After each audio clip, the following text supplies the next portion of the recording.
All right, welcome back. Our coverage does continue as we give you this live look at Tel Aviv, where more Iranian retaliatory strikes have hit Israel's Iron Dome there, being intercepted. I would like to bring in now on the phone retired General Richard Newton.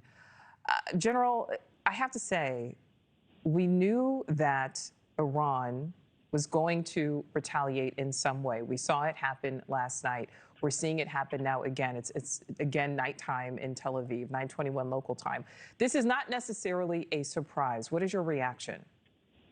It's not indeed. As my sources tell me now as well, what you just mentioned, explosions can be heard in the sky above Jerusalem, apparently resulting in from what I suspect are interception of Iranian missiles by Israeli defense systems.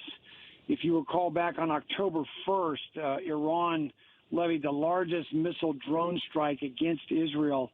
That by and large, the vast majority of those missiles and drones were intercepted by Israeli air defenses, somewhat known, obviously as their Iron Dome. And I think what we're witnessing now is the same type of attacks, perhaps not as relentlessly as that was conducted by Iran back in October 1st. That was the largest, by the way, missile strike and drone strike, frankly, in the history of the Mideast. But I would not expect at this point to be at such a level as we saw on October 1st. I think largely because several weeks later, on October 26th, Israel conducted a massive strike against Iran, and principally going after their ballistic missile capabilities and so forth. And also last night, Israel conducted strikes against Iran. I suspect also went after a portion of their ballistic missile capabilities as well. And as you reported, Iran tried to levy a drone strike of about 100 drones that were ineffective last night. We'll see how tonight goes. But it is a cause for alarm. The fact that Iran is able to conduct a retaliatory strike bears very close watching. And I think you're seeing now play out strong Israeli defenses to try to thwart any attack against Israeli people. So, General, the IDF is saying, they just sent out on X that all of Israel is under fire. We also know that the Iron Dome is not 100% foolproof. What happens, do you think, if somehow we see the same level, or if we see a lot of destruction in Israel comparable to what we saw after Israel strikes yesterday on Iran? Well, first and foremost, I echo what you just said, and certainly what the Israeli military said. The Iron Dome is now very active in its defense of Israel at this very moment, but it's not perfect. And I would not expect, nor would I have the Israeli people expect that it is perfect. That's why they're sheltering now. I'm sure the entire Israeli population is under a shelter order, and certainly a warning by Israeli defense forces. But it is a very effective system. And they're very experienced, perhaps more so than any nation in the world, in terms of an air defense system to protect their citizens.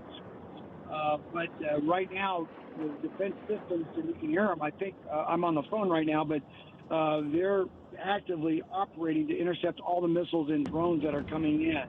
And we're going to anticipate this for this evening, certainly over the next several minutes, if not the next couple of hours or so.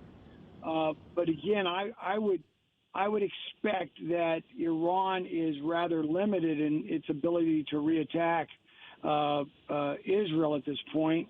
But that's easy for me to say. The Israeli people are still in harm's way here, but I anticipate Israeli defense forces to put up a very strong defense to prevent these missiles from getting through their layered defenses.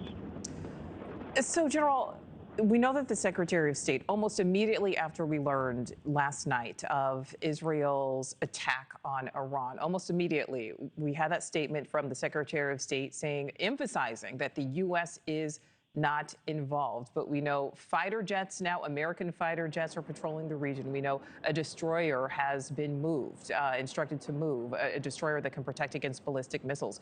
Do you think the U.S. involvement in this changes as we are taking a live look at this back and forth. I mean, I don't know if it's too early to call it a war between these two, but do you think the U.S. becomes involved? Well, I absolutely think this is a war right now between Israel and Iran, period, dot, on that point. Thank you for watching. Subscribe below and download our NewsNation app right now on your phone, and you will get fact-based, unbiased news for all Americans.